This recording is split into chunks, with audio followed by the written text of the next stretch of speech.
White begins with the move pawn to e4, and black responds with pawn to e5. White develops a piece with knight to f3, attacking the pawn on e5. Black defends by playing knight to c6. White brings out their bishop to an aggressive position with bishop to c4, aiming at the vulnerable f7 square. Black mirrors this development with bishop to c5, creating symmetry on the board. This setup is the foundation of the Italian game, an opening that has stood the test of time for both beginners and experienced players. While advanced players often explore the pawn to c3 variation to prepare for a central push, today we'll focus on a simpler and equally popular continuation, castling kingside. This move ensures the safety of White's king while setting up for further development. Let's break down a dynamic way to approach the Italian game while striving for a win. After the standard development, Black plays knight to f6, attacking White's pawn on e4. White responds by castling kingside, ensuring the king's safety and reaching a balanced, classical Italian game structure. We'll begin by sticking to common moves. After knight to f6, White's most typical response is pawn to d3, reinforcing the center. Black mirrors this with pawn to d6, maintaining a solid structure. Here's the twist. Notice that Black has not yet castled kingside, a deliberate choice that breaks symmetry. The reasoning behind this will soon become clear. White typically develops with bishop to g5, pinning the knight on f6 to Black's queen and applying pressure. This is a logical and common attacking idea, but Black has opportunities to challenge this setup and create dynamic counterplay. If you play a bit slowly and decide to castle here, as many players do, you'll encounter potential issues. One key threat is the move knight to c3, followed by knight to d5, targeting your pinned knight. This creates problems that can be difficult to manage and are better avoided altogether, which might be why you're looking for alternatives. Instead of castling or making a random move in this position, we're going to take a more proactive and strategic approach by playing h6. In most cases, your opponent will respond with bishop to h4. Occasionally, they might opt to capture the knight on f6. If that happens, you simply recapture with your queen. This exchange removes the pin, eliminates their bishop, and sets you up for smooth development without significant concerns. However, bishop to h4 is the more common and challenging response. At this point, you could still consider castling, but if they proceed with knight to c3, the pressure on the pinned piece remains, transitioning into a typical Italian game setup. To avoid this, we'll take an assertive approach by playing g5, breaking the pin entirely and taking control of the position. You might be wondering what your opponent could possibly do in response to this setup. Some players might fear a sacrifice on g5, but let me assure you, this is not a sound sacrifice. If they sacrifice their piece, you simply recapture, and if they follow up by recapturing, so what? You've traded a piece for 2 pawns, meaning you're up material. Additionally, the g-file has been opened for your rook, creating a new advantage for you. This is now an issue your opponent must deal with. Let's focus on the most common moves from here. The typical continuation is h4. At this point, there's an interesting and powerful move where you sacrifice the rook. Naturally, your opponent will recapture. This rook sacrifice is extremely effective because it forces your opponent into a specific sequence of moves. After they recapture, you play bishop to g4, pinning their queen. Most players will respond by moving their queen to d2, as this is the most logical square. Now, you play a slower yet highly effective move, knight to h5. The idea is straightforward and deadly. You plan to follow up with knight to f4 and then capture the g5 pawn with your queen. Let's break it down step by step. The most common response from your opponent is knight to c3.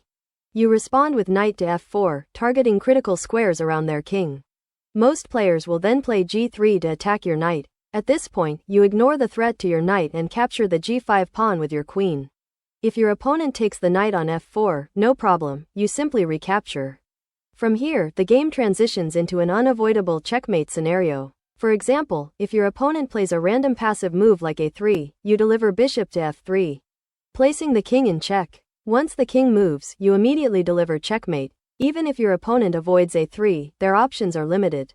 They might attempt to free their position by advancing a pawn, but that's impossible if the pawn is pinned. The situation is locked down, and there's no practical escape from your attack. Let's revisit the position where g5 is on the board. You do not need to fear a sacrifice here. All it accomplishes is opening the g-file, giving you a material advantage and setting up an attack on their king. It's a very comfortable position to play from. What's more important to consider is the move bishop to g3, which is far more common, practical, and sound. In this situation, the best strategy is to continue advancing your pawns. Many players stop pushing pawns after moves like h6 and g5, thinking that's enough. However, continuing the pawn storm is actually in your favor. Here, you play h5. It might look risky because the g5 pawn is now hanging and your opponent might capture it. In fact, this is one of the most common responses and is what we'll examine first. If they play knight takes g5, they immediately set up a counter threat by going for knight takes f7. Creating a fork. We'll analyze this position step by step to understand how to counter and maintain your advantage. Afterward, we'll also explore other possible responses from your opponent. Instead, we continue with h4, trapping the bishop. This is the entire purpose of pushing these pawns aggressively, to limit the mobility of the opponent's pieces.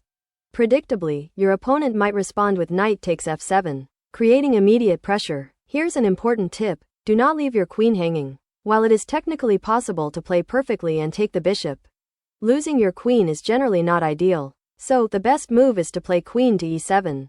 This move keeps your queen safe while setting up future attacks. Let them capture your rook on h8, and then you can safely take their trapped bishop. Notice something critical here: your bishop on c5 is beautifully pinning the f2 pawn to their king. This pin ensures that they cannot recapture the bishop with the f2 pawn. If they could, it might disrupt your plans, but as it stands, they must capture another way. Now you play queen to h7. This move is deceptively powerful. At first glance, it might look like you're simply targeting their knight.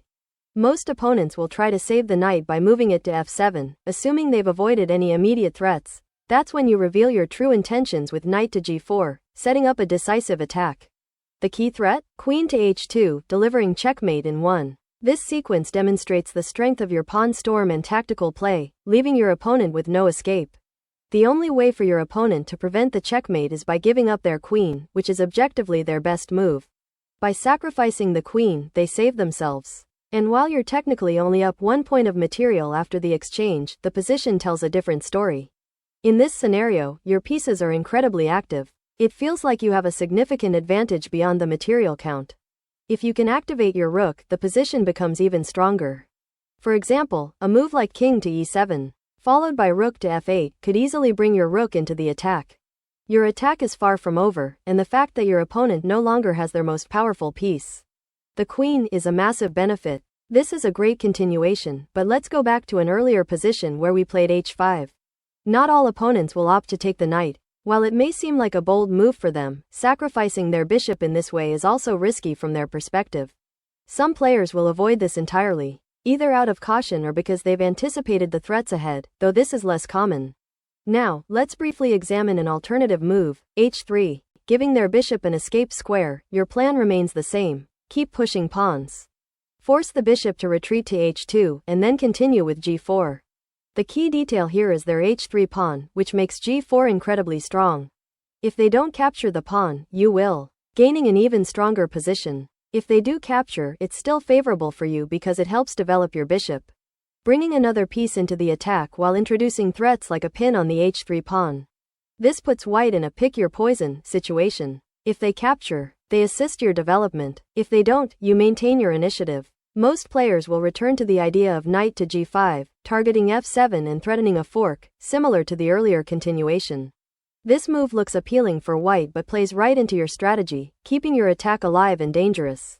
We'll ignore any other distractions and take the pawn on h3. At this point, the majority of players will respond with knight takes f7, attempting to create counterplay.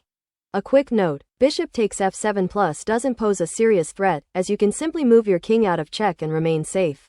Once again, it's crucial not to hang your queen. Move it to e7 to safeguard it, letting your opponent capture your rook on h8.